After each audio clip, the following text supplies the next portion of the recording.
On passe tout de suite à la prochaine partie de l'émission qui s'appelle Compliqué à faire.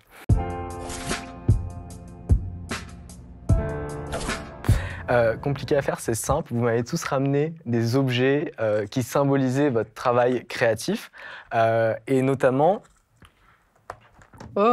Inès, tu m'as ramené ceci. Oh, la transition de qualité.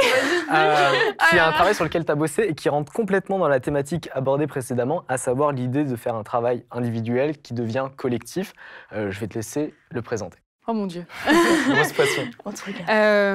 D'accord. Alors, donc, voici Poème. C'est mon fanzine, c'est mon bébé. Et en fait, c'est un fanzine qui est né dans ma chambre, dans mon lit, un soir de juillet 2020. 2020, ouais, donc on venait de sortir du confinement. Et je sais pas, genre, je me faisais chier un peu comme tout le monde, oui, voilà. Quand on est dans son lit, ouais. Et je sais pas, je regardais mes stories à la une et je regardais une story où on avait fait un fanzine à l'école, mais c'était un fanzine de merde, genre c'était un truc, c'était un pliage japonais en papier et tout. Et je me suis dit, j'aimerais bien quand même faire un beau livre, un bel objet et tout, qu'on soit fiers de l'avoir dans les mains, de l'offrir et tout.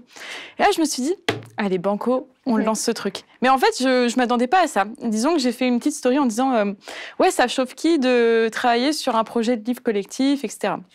Et du coup, j'avais dit ouais, illustrateur, photographe, parce que je voulais pas que un truc de dessin, je voulais vraiment plusieurs médiums en un seul bouquin. Et le lendemain, quand je me suis réveillée, boum.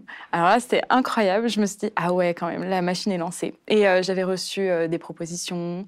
Et je suis allée voir des gens que j'admirais, que j'avais jamais... je connaissais ni d'Ève ni d'Adam. Et du coup, je leur ai parlé du projet. Il y avait même des auteurs que j'admire. Je suis tellement fière qu'ils soient là-dedans.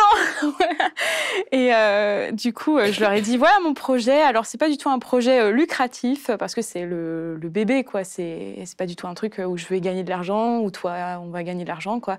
Mais moi, je touche rien là-dessus, donc je mets tout de côté pour un prochain. Mais en fait, je leur ai posé le truc un peu comme ta manière de bosser, tu vois. Je leur ai dit, voilà mon projet. Mon projet, c'est que je propose un poème d'Éluard. Pourquoi Éluard ? Parce que Éluard, c'est un poète que j'adore et qui m'a aidée quand j'étais au lycée. Je venais de sortir d'un gros chagrin d'amour. Et on étudiait Les mains libres d'Éluard et Man Ray à l'école. Et ce recueil a été une révélation pour moi. Et en fait, Éluard, ce qui est bien chez lui, c'est qu'il ne fait pas des poèmes hyper longs. C'est des trucs très, très courts. Et moi, je ne voulais pas un truc en mode dissertation. Donc, je voulais vraiment un truc où, dès que tu lis la phrase, hop, tu as direct des idées qui fusent, tu vois. Et le poème en question, c'est Le Tournant. Et c'est 2 vers, c'est « J'espère ce qui m'est interdit ». Et je leur ai dit, à partir de ce moment-là, qu'est-ce qui vous est interdit ? Enfin, qu'est-ce que vous avez envie de raconter autour de ce poème et de ce que ça vous évoque. Exactement, mais toujours dans une vibe sensuelle, sexuelle, érotique. Et ils m'ont dit, ouais, est-ce que tu as des contraintes et tout ? Je m'en fous, mais tu peux pas savoir à quel point. Non, mais vraiment, surtout que j'étais mais mec, tu sais que moi, j'ai lu... Rien que le fait que tu acceptes, c'est déjà extraordinaire. Mais voilà, déjà, rien que ça, j'étais je m'en fous. Déjà, que tu sois là, je suis trop contente. Et puis moi, j'ai vu tout dans la BD érotique. J'ai même vu, je sais pas, des gangbangs avec des clodos, des chiens et tout, genre vraiment des trucs vraiment très hard et tout qu'on pourrait pas vous montrer aujourd'hui, tu vois. Et je me suis dit, je m'en fous, tu peux faire ce que tu veux, hein, vraiment. Et du coup, j'ai commencé à organiser mon travail avec les gens. Donc là, ça a commencé à être un peu plus hard parce que j'ai dû m'adapter aux méthodes de travail de chacun, parce que chaque artiste a sa manière de travailler, sa manière d'organiser le temps. Sachant que dans Poème, vous êtes plus de 50 de mémoire ? On est 54. 54 personnes. Et il n'y a pas que des gens en France, il y a des gens en Corée du Sud, au Québec, vraiment c'est un truc... Fanzine international. Et c'était pas forcément très simple, mais grâce à ça, j'ai fait des rencontres mais vraiment hyper stimulantes. Et ils m'ont amenée vers des univers que j'aurais jamais pensé à ça, quoi. Et je me suis dit, c'est trop cool de voir comment chacun s'approprie la contrainte et pond un truc aussi beau. Et à chaque fois, on me disait, j'ai eu des propositions un peu bateau, où, je sais pas, on me mettait des trucs avec des gag balls, des trucs de sextoy et tout. Mais c'est pas toi, en fait, c'est pas ça, en fait. Ce que je demande, moi, c'est qu'est-ce que ça provoque au fond de toi. Donc, tu peux parler de toi, comment dire, j'ai une illustratrice qui parlait de sa dernière relation, qui était une relation toxique, ou alors il y en avait une qui parlait de, je sais pas, d'agression, etc. Et il y en a aussi qui n'hésitent pas à aborder des sujets un peu plus touchy. Par exemple, il y a une nouvelle de Ada Ardente, oui, Ada Ardente, qui aborde un peu à la manière de Nabokov la pédophilie, mais toujours dans un style d'écriture à la Lolita. Donc c'est toujours, comment dire, on garde une certaine distance, protection pour le lecteur. Voilà, c'est ça. Mais en fait, c'était marrant de voir qu'à la sortie, les gens, ils s'appropriaient l'objet de différentes manières. Donc j'ai eu des réactions. Dans l'ensemble, c'était super positif et je suis trop contente. Il y en a qui m'ont dit que c'était un super objet, que c'était vraiment un beau travail et on m'a félicité pour ça, merci. Et il y en a qui m'ont dit « Ouais, par contre, j'ai un peu du mal avec telle illustration ou tel texte. » Et là, je leur disais moi, je me mets à la place de l'artiste parce que moi, je ne peux pas tout savoir non plus. Il y a quand même une part de très personnel là-dedans et que je ne peux pas déceler. Mais j'essaie un peu d'expliquer mon processus de création. Et les démarches de chacun. Exactement. Et du coup, voilà. Mais c'était une très belle expérience, mais c'était très épuisant parce que j'ai fait ça dans une période de temps assez compliquée. D'un point de vue sanitaire, c'était pas la joie, tu vois.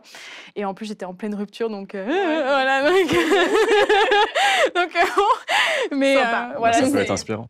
Ah, grave, hein. Et depuis ma vie, il s'est passé des trucs et tout, et j'étais trop contente. Et depuis, l'objet est sorti et je suis trop contente. Et en fait, ça m'a... Il y a aussi un côté travail personnel, même si ça reste du collectif, mais le fait d'avoir été la chef, la capitaine... L'initiative déjà de Voilà, ce c'est truc, ça. Ça te... Déjà, t'endosses des casquettes que... tu connais rien à ça, tu deviens du jour au lendemain éditrice, comptable, tu deviens même agent et tout, de ouf, tu vois, genre même tu deviens community manager, tu fais la promo sur les réseaux, tu vois, et du coup moi j'étais là, oh là là, mon Dieu, il y a eu plein de moments où j'étais là, mais qu'est-ce que t'as fait? Pourquoi tu t'es lancée dans ça? Mais j'étais là, mais pourquoi t'as fait ça et tout? Et finalement, quand je vois l'objet, quand je l'ai tenu dans les mains, j'étais trop heureuse. Et d'ailleurs, j'en profite de faire un gros big up à mes parents. C'est eux que je remercie en premier dans les remerciements parce qu'ils ont été vraiment là durant cette période. Et eux, au départ, ils y croyaient pas trop. Et quand j'ai fait la levée de fonds, parce qu'on a fait un Ulule, ils se sont dit, ah ouais, là, elle commence à faire des bails et tout, tu vois, donc elle commence à être sérieux. Et ça s'impose. Exactement, tu vois. Et là, ils ont commencé à avoir confiance en mes envies artistiques. Donc maintenant, limite, j'ai carte blanche, tu vois, donc trop bien. Et un gros... j'avoue. J'avais même pas vu venir, ouais. Cet épisode a été écrit. C'est ça, ouais. Il n'y a rien de spontané ici. Voilà. Non, mais aussi un dernier big up, et après, je laisse la parole aux autres. Mais je fais un gros big up à mon amie Roxane, et qui a été la deuxième maman de ce fanzine, parce que c'est elle qui a fait avec moi la maquette. Et vraiment, quand je l'ai rencontré, je me souviens, celui qui devait m'accompagner là-dessus, il m'a lâché. Tu l'avais raconté à Bastille. Ouais. Et quand je l'ai rencontré, j'étais là, tu fais du design graphique et tout. Ouais. Et je lui ai dit, non, mais c'est Dieu qui t'a amené à moi, tu vois, genre vraiment. Et du coup, je lui ai dit merci. Et un gros merci à Marwan Kahil, qui est mon scénariste et qui a été le tonton de ce projet. Une grande famille pour ce bouquin. Une grande famille. J'ai été seule dans 80%, mais le reste, il y a eu beaucoup de gens. Je citerai des noms du genre Théo Guémazi, etc. Vraiment, un grand merci à toute l'équipe. Je vous suis très reconnaissante. Et un grand merci à Mathilde Garrett. Pardon, j'arrête. Mathilde Garrett. Voilà, tout le monde. Non, mais grave. Mais Mathilde, c'est celle qui a créé ce fameux logo. Et merci parce qu'elle a participé à l'identité visuelle du bouquin. Donc voilà. Qui est un très beau produit. Merci. Beau, hein. Merci. Ah, mais il est beau, hein, c'est mon bébé. Dans le genre projet concret, qui applique directement ce qu'il apprend en cours ou dans son processus créatif. Il y a, je crois, le professeur Bernard que tu vas pouvoir nous présenter. Là, il y a plusieurs objets. Il y en a même 3, parce qu'il y a mes lunettes aussi. Je porte pas de lunettes. Donc le néon... Depuis le début. Oui. En fait, par où commencer? On va commencer par ça. Donc ça vient d'un projet que j'ai eu l'année dernière, qui est toujours dans les dossiers. C'est un peu un projet que j'ai mis de côté par ordre de priorité, mais qui est dans les bas-fonds quand même. C'était du conte. En fait, j'ai fait un atelier de conte l'année dernière au conservatoire avec un prof formidable, avec tellement de sagesse à transmettre. Et c'était un art que tout le monde connaît, ce que c'est de conter. Le conte de fées? Faire des contes. Putain, mais compter, c'est trop justement. fou parce que je veux faire mon mémoire là-dessus en plus. Ah bon? Mais oui. Ah, mais c'est rigolo, Je ça. te jure. Ah ouais, mais vas-y, pardon. Non, il n'y a pas de souci, il n'y a pas de souci. Non, Mais du non, coup, mais c'était... ça m'intéresse de ouf. On est entré un peu en matière de manière assez globale. On a vu un peu ce que c'est le conte merveilleux, fantastique, de sagesse, etc. Et ensuite, on est passé très rapidement de la pratique. J'ai pu en faire des spectacles pour les tout petits, en plus, l'année dernière. C'est trop, trop cool. Et du coup, j'ai eu cette idée, et si jamais je le faisais en scène ouverte, du coup. Parce que j'avais des idées de faire du stand-up, mais j'avais zéro inspi, en fait. Alors que Si t'as j'aime- beaucoup de jeux de mots. C'est rigolo, mais du coup, c'est un art ça, qui a l'air très très difficile le stand-up. Mais je me suis dit pourquoi pas à travers ce cours. Je me suis dit si je faisais du conte sur scène, c'est composé. Il y a toute une composition à faire avec les contes que tu peux enchaîner. Il y a des contes longs qui peuvent durer 20-30 minutes et tout. Et je voulais créer ce personnage de conteur autour de ce chapeau, justement inspiré de mes propres origines marocaines. Et j'ai passé un mois à chercher un fez. Je suis parti à tous les marchés de mariage de Barbès pour en trouver un. Il est toujours pas à ma taille en plus. Mais il y a beaucoup Je veux te voir avec ça. s'il te Ah plaît. ouais, bah attends, je vais le mettre pour finir là-dessus. Waouh. Tac, Quelle Hey. Splendide. on voit. Ouais. Mais Franchement, il y a du flow. Hein. Ouais. ah, ça va, Ouais. je devais le porter plus souvent. Mais il me sert, en plus, là, ce matin, j'avais un atelier de clown. Du coup, il me sert de silhouette de clown en plus. Donc, il est pluritache. tu Polyvalent. vois. Versatile. Voilà, Ouais. exactement, chercher le mot. Polyvalent. Tous les synonymes. vraiment. Dites, notez tout, notez tout. Multifonction. Et du coup, ça, c'était un des projets qui m'a vachement parlé. Et dans un autre registre dont le conte m'a beaucoup servi, c'est, on va arriver aux lunettes, le professeur Bernard. Qu'est-ce que c'est? En fait, c'est un truc que j'ai lancé quand c'est un pareil confinement, je crois, mais en plus mai-juin. C'est un bon terreau créatif, le confinement. Ouais, j'ai l'impression. moi, ça Ouais, m'a ouais, aidé c'est ça. un petit peu, quoi, tu vois. Et en fait, j'avais l'habitude de faire des audios dans des groupes de potes, en mode, je me demande un truc, il a expliqué, ouais, qu'est-ce qui se passe aux États-Unis en ce moment, dans les infos. Je suis en mode, bon, ok, le contexte, c'est que nanana. Parce que moi, ça m'intéresse depuis le collège-lycée, tout ce qui est histoire géopolitique. Et en fait, si j'étais pas dans l'art, j'aurais juste été prof d'histoire, je crois. T'as la dégaine pour. Ouais, d'où les lunettes, justement. Et du coup, j'ai des potes qui m'ont dit, bah tente d'expliquer des choses, pourquoi pas sur YouTube ou sur Insta ou sur autre. Et juste sur Insta, non, c'était pendant ce qui se passait à Jérusalem. Il y a eu des violences à un certain moment. Bon, quand est-ce qu'il n'y en a pas déjà? Mais du coup, je me suis dit, je voulais expliquer pourquoi c'était important pour les gens sur place et aussi pour les différentes communautés religieuses du monde entier. Et j'avais fait une vidéo de 5 minutes et tout, juste sur Insta. Et je filmais avec mon téléphone, monté sur tu vois, iMovie, avec juste des images scotchées là, tu vois. Et ça a été très bien. J'ai appris beaucoup de choses grâce à tes Ah, vidéos. bah, ça hein. fait plaisir. Franchement. Mais du coup, les gens ont kiffé. C'est surtout pour les potes avant tout, tu vois. Ceux qui regardent sur mon Insta, c'est sur mon Insta perso, de toute façon. Et du coup, par la suite, j'en ai continué à en faire, tu vois. Et carrément, mon frère, il m'a un peu coaché. Il m'a dit, ouais, fais des réels parce que l'algorithme le montre à plus de gens et tout. Et de toute façon, c'est 1 minute. Les gens n'ont pas le temps de regarder 5 minutes. C'est terrible, l'Internet. Hein. Moi, je peux Bah, regarder... sur un format de 2 heures pour mon émission, je te dis que je Ah flippe. mec, moi je peux regarder 1 heure, parfois des documentaires Arte, j'adore ça, tu vois.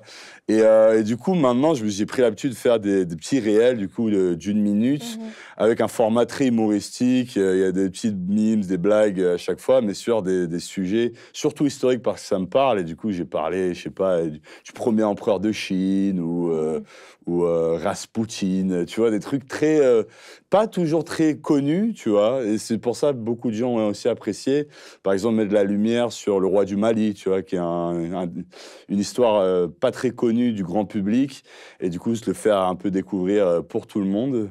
Puis ce qui est cool, enfin moi ce que j'ai beaucoup apprécié, c'est que c'est ton jeu est au service de ce que tu racontes, et c'est aussi une manière d'appliquer en fait tes personnages C'est ça. dans ce prof, quoi. C'est ça, et du coup, je crée un perso, le théâtre, ça m'a vachement servi pour transmettre ça. Et il y a aussi de la pédagogie, parce que aussi, je fais un peu d'aide aux devoirs en association, tu vois. Et du coup, j'ai cet amour juste de partager du savoir, quoi, avec tous, parce que ça peut être à disposition de tout le monde, et c'est extrêmement important. Toujours être généreux. Et pour l'anecdote sur Bernard, qui n'est pas mon prénom, quand j'ai été naturalisé français, genre quand j'avais 18 ans et tout, et j'étais avec mon père à la préfecture, un ressort, et en fait, tu pouvais changer ton prénom, tu vois. Il m'a dit, pourquoi t'as pas mis genre Bernard, tu vois. Je vais t'appeler Monsieur Bernard maintenant, tu vois. Excellent. Et du coup, c'est resté dans ma tête, tu vois. Trop fort. Et d'où l'appellation. Ok. Et pour le dernier truc, je finis là-dessus. Ça, c'est plutôt parleur des concours, justement, parce que il y a ce qu'on appelle des parcours libres, où en fait, tu présentes 2 scènes de répertoire classique, contemporain et tout, et tu as un parcours libre où tu es un peu confronté à toi-même et tu proposes un peu de toi. Qu'est-ce que tu as envie de proposer? Et c'est souvent du non théâtral ou de l'écriture perso et tout. Et le parcours libre que j'avais fait en arrondissement, c'était une scène que j'avais écrite dans le cadre de l'atelier théâtral à Ivry, que je fais encore depuis. C'est le même atelier que je fais depuis que je suis petit. Et c'était un projet très intéressant. C'est la première fois où on se mettait dans de l'écriture sur la destruction de la cité Gagarine à Ivry. Je ne sais pas si vous avez entendu parler. Il y a eu un super film, Gagarine, qui est sorti il y a aussi quelques mois. Cité-là, une cité très genre historique, maintenant qu'on se rend compte, parce que moi, quand j'ai grandi, c'était souvent le ghetto là-bas et tout, mais quand on a fait ce projet-là, on a parlé avec des anciennes, des vieilles dames, des vieux monsieur qui datent qui rappellent des histoires de quand ça a été construit dans les années 60, où même Youri Gagarin lui-même est venu planter un arbre et tout. C'était vraiment le patrimoine ivrien, cette cité. Donc on s'est dit, vas-y, venons, on fait un projet là-dessus. Et on a pris le magazine de la ville, et il y avait des témoignages, tu vois, genre des paragraphes où il parlait de qu'est-ce que c'est d'habiter là-bas. Et on a eu l'exercice d'écriture, en disant, allez-y, créez un personnage à partir de ces témoignages-là. Et moi, je me suis beaucoup inspiré de mon propre grand-père, tu vois, qui, lui, vient du Maroc et tout. Et sur beaucoup son parcours migratoire. Et en gros, il a passé beaucoup d'années au foyer. Et après, ses fils, mon père et mon oncle, l'a rejoint. C'était pas toujours facile, c'était milieu ouvrier et tout. Et à la fin, tu vois, parce que dans le témoignage, il parlait de cette cité comme si c'était genre un manoir, quoi. C'était le grand luxe et tout par rapport à ce qu'ils avaient avant. Et ça m'a beaucoup touché, cette simplicité humaine, carrément. Et dans cette scène, c'était beaucoup coloré de mes propres origines maghrébines ou arabes, où je chantais un peu en arabe et tout. J'étais un peu habillé comme un ancien. Et j'ai envie de le représenter en parcours libre, mais cette fois-ci, plus raconté extérieur, comme si je parlais de mon grand-père. Et ça m'a rappelé lui, avec un petit drapeau dessus. Donc, je pense jouer avec, en tout cas. Voilà. Bah merci pour le décryptage de ces objets. Je trouve que c'est trop beau. Tu es un des premiers créas qui témoigne avec autant de liens entre ses origines et son processus créatif. Ouais, bah moi, c'est une des choses qui m'anime, c'est l'héritage, ce que les anciens nous donnent, quoi. Et c'est pour ça que j'ai beaucoup d'attaches aux professeurs, même mes propres profs de théâtre. C'est très important, ce lien-là. La transmission, ouais. Bah oui, parce qu'il y a une question de confiance aussi, tu vois. Je fais confiance en son expérience, il fait confiance en mon potentiel, tu vois. Donc il y a un vrai lien là-dessus, quoi. Ouais. Zéphyr, toi, tu nous as ramené une feuille de papier et un bout de métal. Est-ce que tu peux nous expliquer ce que ça raconte ? Beaucoup moins profond que ton histoire. Non, ça, c'est mon quotidien de musicien. Quand je suis pas sur mon piano, je suis sur une table. J'aurais pu apporter un crayon en papier aussi. Oui, parce que tu n'écris pas avec la pensée, du coup. Ça, c'est un diapason. Ça me permet d'avoir une note qui est le La. Et à partir de cette note, en écoutant une musique que je veux reprendre, j'arrive à entendre les accords que la personne joue. Là, c'est parce que... Et t'oses dire que c'est moins profond. Genre, le mec, il vient de taper un objet, il a sorti une note unique. Là, c'est Parce que de Charles Aznavour. J'adore. Et ça, c'est ma partition à moi. Je vais le montrer. Que je joue demain en concert. Oui, parce que monsieur s'est libéré entre une répétition et une autre pour venir nous accorder. Ah bah, pas n'importe qui. Hein. Donc là, en l'occurrence, tu dis c'est Parce que de Charles Aznavour. Ouais. Et alors, Pour moi, c'est de l'algèbre. Ouais.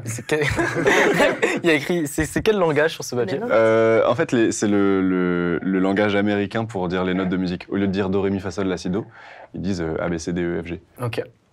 Et donc, c'est le même principe. Le A, c'est le la, etc. Et, donc, B, c'est le si, etc. Et donc, le diapason, tu as dit, cet objet va toujours sortir la même note? Ouais, cet objet sort la même note, et en fonction de l'écart qu'il y a entre cet objet-là et la note que j'entends dans la musique, je sais repérer la note qui est dans la musique, donc j'écris... C'est un genre de référentiel. C'est ça. C'est genre le zéro de la mer, et ensuite tu arrives à situer... C'est ça, ok. Et c'est quoi là, juste pour voir l'objet, quelle est la spécificité du truc pour que ça fasse toujours la même note? Enfin, quelle que soit la chose que ça impacte, ça fera un la. Ouais, en fait, le son, c'est une vibration à la base, donc tu fais vibrer le bail, ça émet du son. Et quand tu le mets en contact avec une surface, ça fait vibrer la surface qui est du coup plus forte comme un amplificateur. Okay. Et pour que ça fasse exactement la bonne note, c'est juste une espèce de taille. Si tu le coupes un petit peu, ce sera plus la bonne note. Ok. Et il y a un lien aussi avec l'espace entre les deux barres ou du tout? Je crois pas. Ok. Peut-être que je me trompe, mais je crois que c'est surtout l'épaisseur de la barre et la longueur de la barre. Et ton diapason, donc là, lui, il fait un la. T'as d'autres diapasons qui font d'autres notes? Ouais, il y en a d'autres. Ça existe, c'est peu utilisé. Parce que. Donc tout le monde a un la. Enfin, tout le monde a. Enfin, ouais. Tous ceux qui ont un diapason. Ouais, le diapason, c'est un la. Ouais. Ok. Excellent. Et voilà, je voulais montrer ça parce que c'est une grande partie de mon travail de musicien, c'est juste écrire des notes sur des papiers. C'est pas juste être au piano et jouer, genre. Il y a une partie d'exercice un peu travail rigoureux avant d'aller s'éclater, faire un peu joue. Il y a un peu de ça. Sur les notes d'un clavier. Trop stylé. Merci beaucoup de nous avoir apporté ça.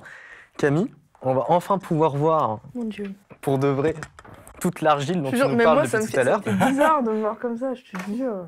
Hop, je vais faire passer les photos parmi vous. Waouh. Ah ouais. Ah putain. C'est stylé ça. Mais tu fais ça comment? Mais c'est un truc de ouf. Non, faut pas dévoiler les secrets. C'est comme les magiciens. Bah oui.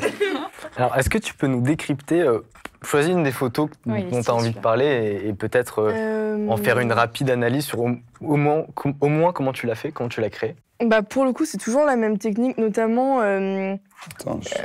comment celle-là du coup, enfin comment les quatre ici, elles font partie, même enfin, un peu toutes. C'est compliqué, ok. Elles font partie de mon projet de carte blanche du coup cette année. Et donc je vais jouer 6 mois de Tchaïkovski. Okay. Du coup, c'est janvier, février, machin. Et donc celle-là, elle va représenter octobre. Donc c'est pour le côté un peu automne, machin. Donc anecdote sur celle-là, parce que c'est super drôle. D'ailleurs, son cornet, il faut que je les réimprime. J'étais au conservatoire en train de jouer avec mon prof, etc. Et puis il me dit, il est au courant que je fais des maquillages un peu farfelus comme ça. Puis il me propose de faire quelque chose avec les feuilles d'automne. Et donc mon prof, qui est absolument déjanté, je l'adore, comme pas possible, c'est mon chéri, je l'adore.